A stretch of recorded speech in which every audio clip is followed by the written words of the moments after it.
And I began to study addictions. And now I have my liberal arts in social sciences and addiction studies. I'm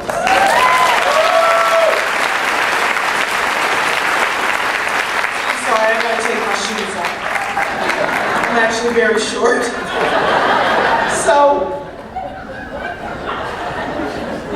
So I'm in college and I'm doing this stuff. And I'm doing what y'all told me to do. Sit in the front and ask questions. And that's what I did. I sat in the front, I got a whole stack of Kleenex here. I'm gonna need another come up here with that right there. I know I told you not to come back, but since when do you do what I tell you to do? And so I get this whole thing, I'm going to school, I'm doing this, life is changing for me, stuff is happening. Those two kids. At 3 years sober, my parents asked me to step out of my kids' life because they were acting up. And they were acting out because I had showed back up. And man, that was the hardest decision. And I went to my sponsor and I said, they don't want me to see my kids no more. And my sponsor said, Angie, why don't you make a decision that's not based on self? And I called my family back and I said, I'll stay away. But what that meant was I stayed away from my family. But I had to see my kids. If you a parent, you know what I mean. And I would go to my daughter's soccer games, and I would have a hat and sunglasses on, and I would sit way over in the corner. But I would see her. And I would be at my son's baseball games. I had to see her. And the one thing that my sponsor told me, he said, Angie, you get your act together so that when they do return, and I believe that they will, you need to be a productive member of society. And on my daughter's 18th birthday, she called me. And she said, I want to see you. And I went, and I picked my baby up, and we went to the mall, and she spent all my money.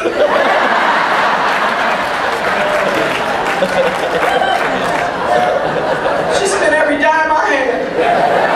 And then I realized that I had to be a little more specific in my prayers. That I'd like to see my daughter, but I most certainly would love to have a little change in my pocket. But we went to that mall and I had to get her back. And in that car, she just put her head on my shoulder. See, this is the amazing thing. And when my daughter sat in that car with her head on my shoulder, it was like we'd never been separated. And she said, Angie, you okay? I said, I'm okay. She said, you don't drink no more? I said, no, I don't. She said, I don't want to cause no problems with my family and you. I said, I know. I said, I know. And she said, so if you don't hear from me, it's because I just don't want to rock the boat. I said, I understand. But I was able to clean off my side of the street with my daughter. My daughter attends college in Grambling State, Louisiana. And she calls me on a regular basis. She was there when Katrina hit and she was so scared. We hadn't heard from her for 6 days and we were so scared. And when she called, she said, they're bringing all the other kids to this school, to this college, and I don't know what to do. She said, please say that prayer that you say with me when I call. And I said, I will, Whitney. And the prayer goes like this. God, I offer myself to thee, to build with me and to do with me as thou wilt. Relieve me of the bondage of self so that I may better do thy will. Take away my difficulties. That victory over them may bear witness to those that I would help with thy power, thy love, and thy way of life. See, you gave that to me, and I was able to pass that on to my daughter as a means of strength for her also.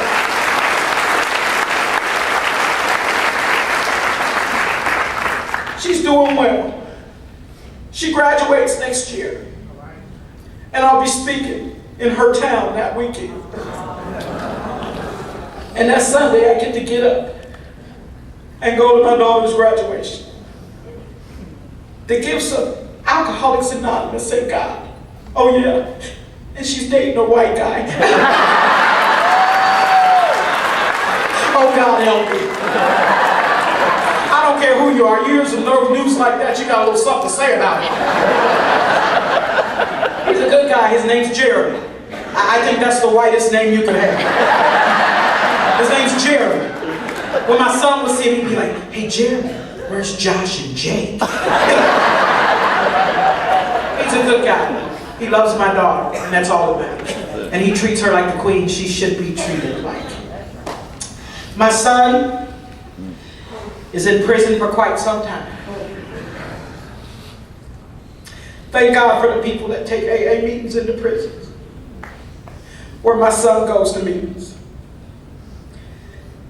Man, I wanted to go get him. Thank God for the program of Al-Anon, where I wanted to go get my baby out of jail so bad. And my sponsor said, why would you go get him? Did anybody come and get you? Let him go on his journey. Love him enough to let him go on his journey, and that's what I did. So I don't know, y'all, about 3 years ago, I got a phone call, and somebody said, we just heard your tape, and we were wondering if you would speak at the International Convention of Alcoholics Anonymous. And I thought it was my friend Tony playing games on my phone. So when he said it, I was like, Tony, quit playing games on my phone. You are so stupid. He goes, ma'am, this is so-and-so from World Services. So I said, I better go and check the caller ID in the other room. And I went in and said New York. So I was like, oh, I'm sorry. I apologize. Can I help you? And I wasn't even going to the international because they were saying they weren't letting felons over in, Canada. And so I said, well, they're, my sponsor said, you act as if. Then that guy from World Services said, I want you to call this guy at the Canadian consulate, who will then have you call this guy, who will then have you call this guy. And then I had to go and get a transcript of all of my old criminal charges. And I must say to you that was devastating to me, because when I looked at some of the charges, I didn't even remember being there. It actually said that I got a lot of money. I don't remember that. And I was mad because I don't remember that money. So I sent that in, and I just knew that they weren't going to let me into Canada. And the day that I was leaving for the international, I packed up the night before, and the day that I was leaving, I got a letter that said, welcome to Canada. And I went over there and I spoke Friday night, and it was a life-changing experience for me. A life-changing experience. And from that point on, I've been able to go in places that I only saw in magazines. That somebody like me that's homeless drunk could travel, could look out my window and see that water out there. Some people live here, you guys are used to it. But for a homeless drunk like me, it's magical.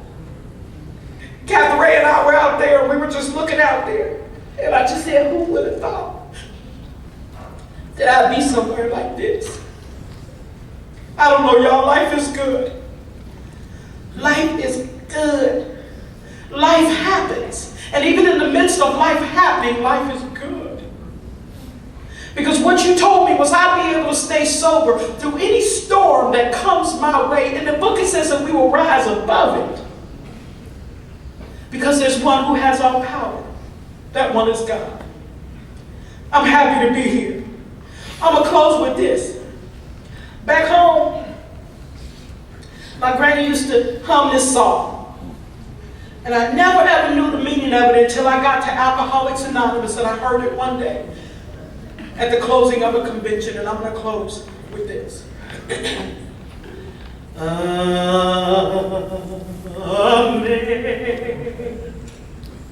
Amazing grace,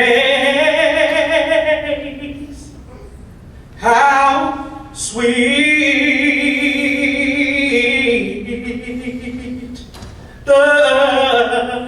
the sound that saved a wretch like me. See, I was lost, but now I'm found. I was blind, but